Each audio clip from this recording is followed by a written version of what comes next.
High, আমি একজন বনকর্মী।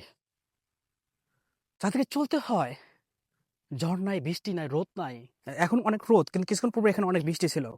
ও আপনারা ভাবছেন আমি ভিডিওটা কি জন্য করতেছি? ভিডিও করার উদ্দেশ্য কি? আপনারা আসেন আমার সাথে।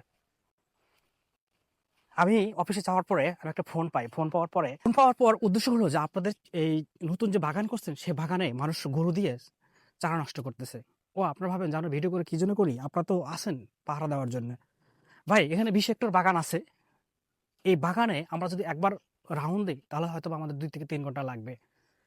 এই যে কিছু কিছু ক্ষুদ্র স্বার্থবাদী লোক যারা বনায়নকে ধ্বংস করে, যারা গরু ছাগল দিয়ে আমাদের চারাগুলোকে ধ্বংস করে, এই সমস্ত লোক যদি আমরা প্রতিরোধ করতে না পারি তাহলে ওদের ভবিষ্যতে দেখবেন যে এই বনায়ন থাকবে না। কাজেই আমরা যদি সবাই মিলে সম্মিলিতভাবে চেষ্টা করি তাহলে দেখবেন যে এই বনায়ন রক্ষা করা সম্ভব। আগামী প্রজন্মকে একটা সুস্থ পরিবেশ দিতে গেলে এই বনায়নের কোনো বিকল্প নাই।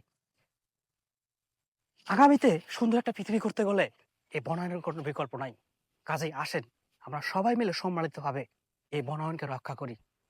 এই বনায়ন যদি না থাকে তাহলে পৃথিবীটা মরুভূমি হয়ে যাবে। আগামী প্রজন্মকে কখনো সুন্দর কোনো পরিবেশ উপহার দিতে পারবেন না। দেখেন, এই যে দেখেন এখানে কিন্তু একটা বহেরার গাছ। অতিরিক্ত জঙ্গলের কারণে হয়তো দেখতে পারতেছেন না। এটা গরু খায় নাই। দেখেন এটা কিন্তু অনেক সুন্দর আছে, দেখছেন? অনেক সুন্দর বাগান আছে এটা।